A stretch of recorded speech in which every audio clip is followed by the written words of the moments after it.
तमाम मानों के तलबा तलबात को मेरा सलाम आदाब। दोस्तों, आपका मेरे चैनल इंटरनेट फ़ोग अदब में स्वागत है, खैर मकदम है, खुश आमदीद है, मोस्ट वेलकम है। आज मैं आपके सामने Maulana Azad national Urdu university distance education assignment problems with solution subject political science BA second year 2019 and 2019-20 presented by. तो आइए बिना देर किए शुरुआत करते हैं। हम असाइनमेंट को सॉल्व करेंगे। उससे पहले मेरी आपसे एक रिक्वेस्ट है, अगर फर्स्ट टाइम आप मेरे चैनल पर विजिट कर रहे हैं तो मेरे चैनल को सब्सक्राइब कीजिए, लाइक कीजिए, वीडियो को ज़्यादा से ज़्यादा अपने दोस्तों में शेयर कीजिए। तो आइए बिना देर किए शुरुआत करते हैं। पहला देखिए है मौलाना Azad national Urdu university BA इल्म सियासत साल 2019-20। दूसरा पर्चा हिंदुस्तानी हुकूमत और सियासियात महफूजा काम 1। आपको असाइनमेंट कैसे लिखना है? असाइनमेंट 1 यानी महफूजा काम 1 इकाई 1-9 हिस्सा अलिफ यानी हिस्सा ए पार्ट बी इस तरह करके लिखिएगा। तो पहला सवाल है, हिस्सा अलिफ में 5 मारूजी सवालात हैं। तमाम सवालात लाजमी हैं। हर सवाल के लिए 2 नंबरात मुख्तस हैं, यानी 5 सवालात हैं, पाँचों का जवाब देना आपको लाजमी है। तो पहला सवाल है, द डिस्कवरी ऑफ इंडिया के मुसन्निफ कौन है? तो द डिस्कवरी ऑफ इंडिया के मुसन्निफ कौन है? तो इसका सही जवाब हो जाएगा option number B, Pandit Jawaharlal Nehru. The Discovery of India के मुसन्निफ कौन है? पंडित जवाहरलाल नेहरू। दूसरा नंबर 2 है, दूसरी आलमी जंग की शुरुआत किस साल हुई? तो दूसरी आलमी की शुरुआत 1939 में 1939 ईस्वी में हुई थी। तीसरा सवाल है, बुनियादी हकूक़ को दस्तूर हिंद के किस हिस्से में रखा गया है? तो इसका सही जवाब है ऑप्शन नंबर 3, सोम में रखा गया है। किस में रखा गया है? सोम में रखा गया है। चौथा नंबर सवाल है, राज्यसभा के मेंबर की मियाद कितने साल होती है? तो राज्यसभा के मेंबर की मियाद कितनी होती है? 6 साल होती है, और लोकसभा की 5 साल, याद रखना है। तो इस तरह हमने असाइनमेंट 1 का पार्ट ए का 4 क्वेश्चन सॉल्व कर दिया, जिसमें पहला जवाब आपका है पंडित जवाहरलाल नेहरू, दूसरा जवाब है 1939, तीसरा जवाब है सोम में, और चौथा सवाल है 6 साल, ऑप्शन नंबर डी। तो ये हमने पार्ट ए का 4 क्वेश्चन कंप्लीट कर दिया। अब जो है हम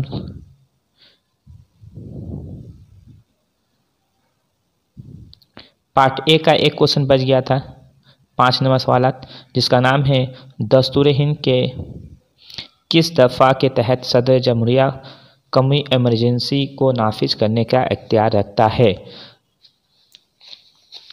दस्तूर हिंद के किस दफ़ा के तहत सदर जमहूरिया कौमी इमरजेंसी को नाफिज करने का इख्तियार रखता है? तो इसका सही जवाब हो जाएगा ऑप्शन नंबर 1, 352 के तहत।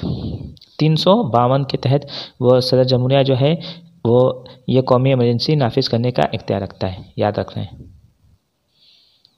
उसके बाद आपके 3 सवालात हैं पार्ट बी में। देखिए, अब जो है हिस्सा बे में 4 सवालात हैं, उनमें से कोई भी 2 सवालात का जवाब लिखना लाजमी है। किसी भी 2 सवाल का जवाब आपको देना लाजमी है। 4 सवालात हैं, जिसमें पहला सवाल है, मैं चारों का सवालात को सॉल्व करूंगा, आप जो आपका जो चाहे दिल चाहे वो लिख सकते हैं। पहला सवाल है, हिंदुस्तानी तालीम याफ्ता तबका पर अंग्रेज़ी या यूरोपीय असरात का जायज़ा लीजिए। तो इसका जवाब आपको पेज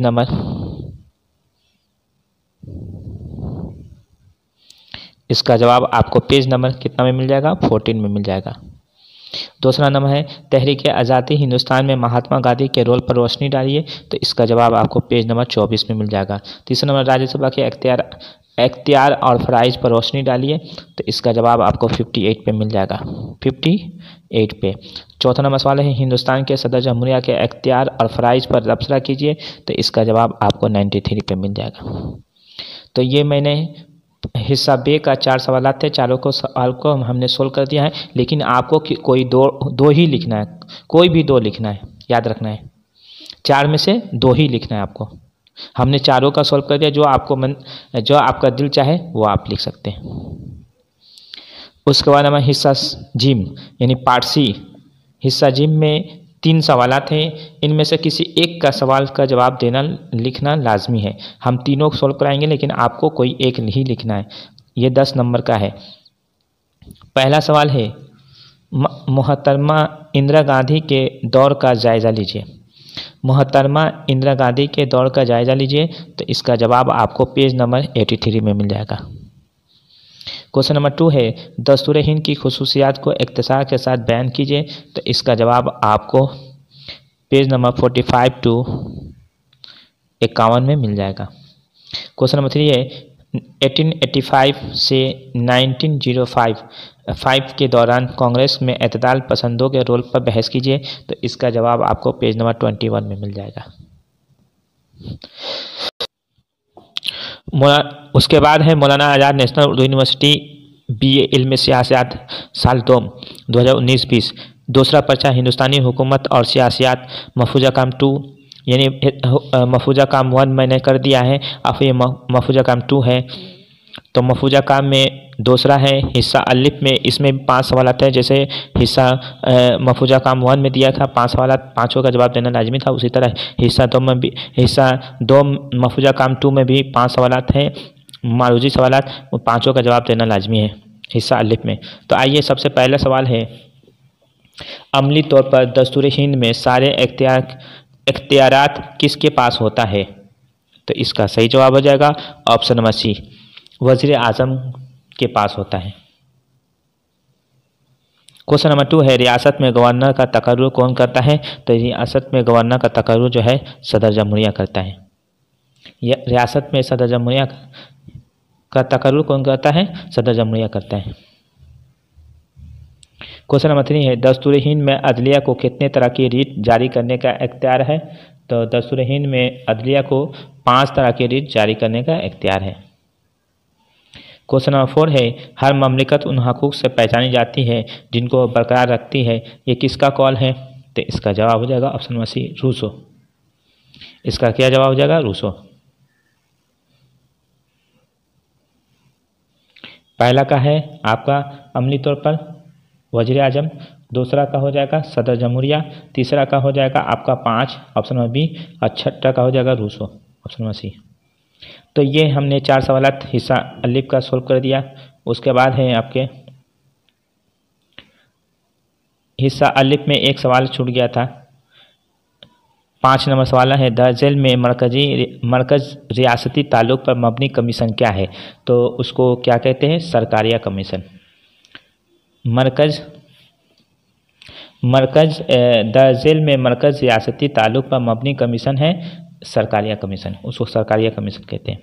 उसका हिस्सा मैंने हिस्सा असाइनमेंट 2 का हिस्सा अलिफ हमने सॉल्व कर दिया, 5 सवाल के जवाब।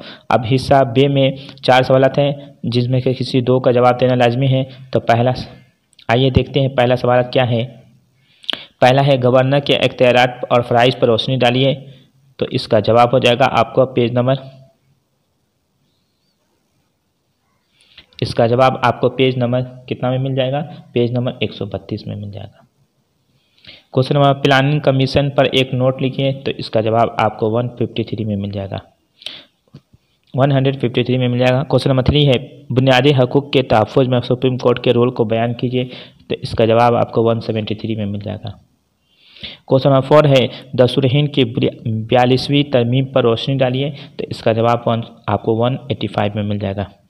याद रहे पहला सवाल का है गवर्नर के इख्तियारात और फ़राइज़ पर रोशनी डालिए, तो इसका जवाब 132 में मिल जाएगा।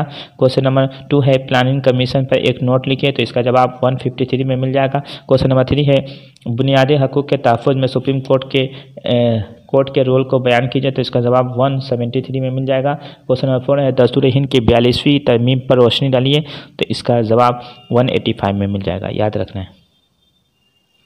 तो हिस्सा बे हमने सॉल्व कर दिया। अब हिस्सा सोम हम सॉल्व करेंगे। हिस्सा सोम में आपके 3 सवालात है, किसी एक का जवाब देना लाजमी है। पहला सवाल है बुनियादी हकूक़ क्या है, बुनियादी हकूक़ और रियासती पॉलिसी के हिदायती असूलों के दरमियान फ़र्क वाज़ा कीजिए, तो इसका जवाब आपको पेज नंबर 204 में मिल जाएगा। क्वेश्चन नंबर 2 है सुप्रीम कोर्ट के इख्तियारात का जायज़ा लीजिए, तो इसका जवाब आपको 175 में मिल जाएगा। क्वेश्चन नंबर 3 है मरकज़ और रियासतों के दरमियान तसादुम पैदा करने वाले मसाइल पर रोशनी डालिए, तो इसका जवाब आपको 161 पे मिल जाएगा। तो तीनों सवालात का जवाब हमने सॉल्व कर दिया। आपको पेज नंबर पहला का 204 में मिल जाएगा, दूसरा का आपका जवाब जो है 175 में मिल जाएगा 175 में, और तीसरा का जवाब आपको 161 में यानी 161 में मिल जाएगा यानी 161 में मिल जाएगा आपका जवाब। तो ये असाइनमेंट 2 का part A, part B, part C यानी हिस्सा अलिफ, हिस्सा बे और हिस्सा सोब हमने तीनों सॉल्व कर दिया। अब हम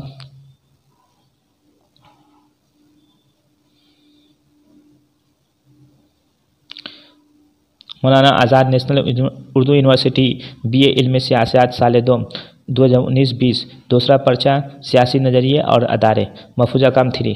तो अब महफूजा 1 हो गया, महफूजा 2 हो गया, महफूजा 3 अब सोल्व करेंगे। 31 था 21, तो इसका इकाई 31 था 21। हिस्सा अलिफ में 5 मारूजी सवाल थे। इस तरह भी आपको जैसे हिस्सा अलिफ आपने महफूजा काम 1 सोल्व किया यानी असाइनमेंट 1 सोल्व किया, असाइनमेंट 2 सोल्व किया यानी उसके बाद असाइनमेंट 3 भी उसी तरह सोल्व करेंगे। तो इसमें भी 5 मारूजी सवाल हैं, पाँचों का जवाब देना लाजमी है। पहला सवाल है हिंदुस्तान में किस साल इंडियन नेशनल कांग्रेस को कायम किया गया था? तो इसका सही जवाब हो जाएगा ऑप्शन नंबर बी 1885 में। कितना में? 1885 में। क्वेश्चन नंबर है जनसंघ की आगे चलकर भारतीय जनता पार्टी यानी BJP में तब्दील हो गई, उसके पहले सदर कौन थे? तो उसके पहले सदर थे अटल बिहारी वाजपेयी। याद रखना है अटल बिहारी वाजपेयी जो है जनसंघ के आगे चलकर भारतीय जनता पार्टी में तब्दील हो गई, उसके पहले सदर कौन थे? तो Atal Bihari Vajpayee. Question number national conference किस सूबा की सियासी जमात है? तो ये जवाब है जम्मू कश्मीर की। क्वेश्चन नंबर 4 है 1967 में किस सियासी जमात ने इनकलाबी काश्तकार कन्वेंशन मुनज़्ज़म किया? तो इसका सही जवाब हो जाएगा कांग्रेस पार्टी। 1967 में किस सियासी जमात ने इनकलाबी काश्तकार कन्वेंशन मुनज़्ज़म किया? तो कांग्रेस पार्टी ने, याद रखना है। तो ये हमने 4 सवाल सोल्व कर दिए। अब इसमें 5 नंबर है, पाँचवा नंबर सवाल के जवाब है नक्सलबारी तहरीक दार्जिलिंग से हुआ, ये ज़िला किस सूबा का हिस्सा है? तो नक्सलबारी तहरीक किस सूबा ये ज़िला किस सूबा का हिस्सा है? तो इसका जवाब हो जाएगा मगरबी बंगाल। ये मगरबी बंगाल का हिस्सा है। नक्सलबारी तहरीक दार्जिलिंग से हुआ, ये ज़िला किस सूबा का है? दार्जिलिंग सूबा मगरबी बंगाल में है। तो ये हमने 5 सवाल यानी हिस्सा अलिफ सोल्व कर दिया। उसका हिस्सा बे सोल्व करेंगे। 4 सवाल है, किसी 2 का जवाब देना लाजमी है। तो किसी 2 का जवाब दे लाजमी है। उसमें पहला सवाल है हिंदुस्तान की आज़ादी में कांग्रेस पार्टी के रोल का जायज़ा लीजिए। तो इसका जवाब हो जाएगा पेज नंबर आपको कितना में मिल जाएगा? इसका जवाब जो है हिंदुस्तान की आज़ादी में कांग्रेस पार्टी 256 में मिल जाएगा। क्वेश्चन नंबर 2 है बाएं बाजू की जमात से क्या मुराद है? कम्युनिस्ट पार्टी ऑफ इंडिया पर एक नोट लिखिए। तो इसका जवाब आपको 262 में 262 में मिल जाएगा। क्वेश्चन नंबर 3 है नक्सलबारी तहरीक क्या है? उस तहरीक के वजूहात और उसके नताइज पर रोशनी डालिए। तो इसका जवाब आपको 306 में मिल जाएगा। चौथा नंबर सवाल है हिंदुस्तान की आज़ादी की तहरीक में ख्वातीन के रोल को बयान कीजिए। तो इसका जवाब आपको 291 में मिल जाएगा। तो 4 सवाल थे, चारों सवाल का जवाब हमने सॉल्व कर दिया। आपको कोई 2 ही लिखना है, याद रखना है। उसके बाद क्वेश्चन नंबर 3 है। क्वेश्चन नंबर 3 में 3 सवाल है, किसी एक का जवाब आपको देना लाजमी है। पहला सवाल है हिंदुस्तान में कौमी यकजहती की अहमियत को वजाहत कीजिए। तो इसका जवाब आपको पेज नंबर 324 में मिल जाएगा। क्वेश्चन नंबर 2 है आंध्रा तहरीक के आगाज़ की वजूहात पर रोशनी डालिए। तो इसका जवाब हो जाएगा 332 में मिल जाएगा। क्वेश्चन नंबर 3 है काश्तकारों की मुख्तलिफ तंजीमों पर गौर कीजिए और काश्तकारों के पर उसके असरात का जायज़ा लीजिए। तो इसका जवाब आपको 284 टू 285 में मिल जाएगा। पहला का जवाब आपको मिल जाएगा 334, दूसरा का जवाब आपको 332, तीसरा का जवाब आपको 284 टू 85 में आपका इसका जवाब मिल जाएगा। तो तीनों सवाल का जवाब हमने सॉल्व कर दिया। तीनों सवाल के जवाब हमने सॉल्व कर दिया। आपको कोई एक ही लिखना है, याद रखना है। तो इस तरह करके मैंने असाइनमेंट 1 का भी पार्ट ए हिस्सा अलिफ, हिस्सा बे और हिस्सा से जिम सॉल्व कर दिया। असाइनमेंट 2 का भी हिस्सा अलिफ, हिस्सा बे और हिस्सा जिम सॉल्व कर दिया। और असाइनमेंट 3 का भी हिस्सा अलिफ, हिस्सा बे और हिस्सा जिम सॉल्व कर दिया। याद रहे कि जिस तरह मैं बता रहा हूँ उसी तरह आपको असाइनमेंट लिखना है, और एक ही असाइनमेंट जो है अलग अलग नहीं, हिस्सा असाइनमेंट 1 यानी महफूजा काम 1 अलग अलग नहीं होगा, एक ही साथ होगा। उसको लिखना है, इस तरह सजाना है। पहले हिस्सा assignment 1 part A, part B, part C, यानी हिस्सा अलिफ, हिस्सा बे, हिस्सा जिम एक साथ लिख दिए। फिर उसके बाद असाइनमेंट 2 पार्ट हिस्सा अलिफ, हिस्सा बे और हिस्सा जिम इस तरह सजा दिए। फिर असाइनमेंट 3 हिस्सा अलिफ, हिस्सा बे, हिस्सा जिम इस तरह सजा के तीनों असाइनमेंट को अटैच करके आप पिनअप कर दीजिए।